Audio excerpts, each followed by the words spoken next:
Assalamu alaikum warahmatullahi wabarakatuh. Урматтуу жамаат, Аллах субханаталла насип кылып, жакында эле биз умра чажылыктан келдик.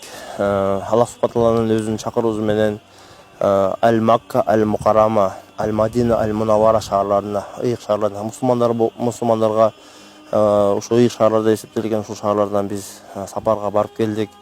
Жаныбыз Аллах Таала өзү сүйтүп пайгамбар Мухаммад саллаллаху алейхи ва саллям өзү риваят кылгандай, ыйык мечиттерди зыярат кылгыла деген. Ошо ыйык мечиттин бири Аль-Харам, Макка шаарындагы Аль-Харам мечити, экинчи Аль-Харам мечити Мадина шаарындагы, жана үчүнчү мечит Аль-Акса, Кудус шаарындагы.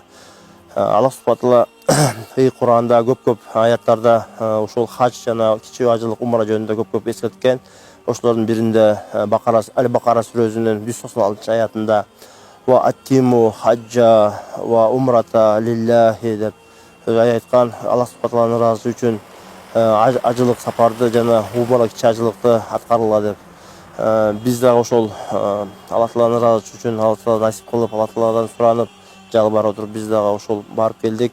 Мындан бир нече жыл мурун өзүбүздүн чоң ажылыгыбызды жана умра кичи ажылыгыбызды аткарып келгенбиз. Ошол ыйык сүйтүп пайгамбарыбыз Мухаммад саллаллаху өзү хадисинде имам Аль-Бухари риваят кылгандай, эки умранын ортосундагы күнөөлөр кечирилет деген. Бул биринчи. Экинчисинде ошол хач амалдар аткарганга, умра кичи ажылыкты аткаргандарга, инсандарга, бир туугандарыбыздын баарына көп чексиз сопко жазылат. Буга бизге Аллах субханаталла чексиз мактоо, чексиз шүгүр айтышыбыз керек. Сүйтүп пайгамбарыбыз Мухаммад саллаллаху алейхи ва саллям салаваттар болсун деп айтышыбыз керек. Урматтуу бир туугандар, жана сүйтүп пайгамбарыбыз Мухаммад саллаллаху алейхи ва саллямдын дагы бир хадисинде ыйык Рамазан айында кичи ажылык умраңарды аткаргыла, анын сообу чоң ажылыкка барабар деп айткан. Урматтуу бир туугандар, биз деген мусулман бир туугандарыбызды дүйнө жүзүндөгү баардык мусулман бир туугандарыбызды ушул жерден эле көрө алабыз, ушул ыйык шаарлардан көрө алабыз, ыйык мечиттерден көрө алабыз. Урматтуу бир туугандар, умра кичи ажылыкка, чоң ажылыктарга барыңыздар. Булардын сооптору чексиз. Я Раббим.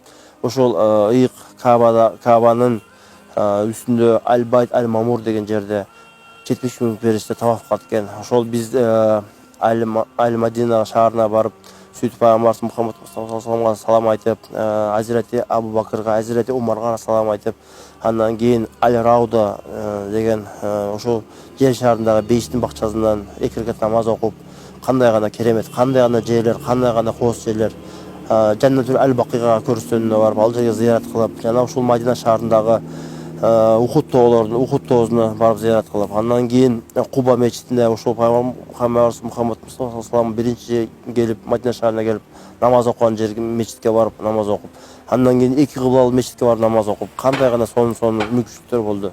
Андан кийин ихрам байланып, ошол Зулхулайфа деген жерге барып, Аль-Макканы көздөй сапар тарттык. Аль-Маккага кире бериште Макка шаарынын өзүнүн дуалары бар. Ыйык Каабаны көргөндө өзүнүн дуалары бар.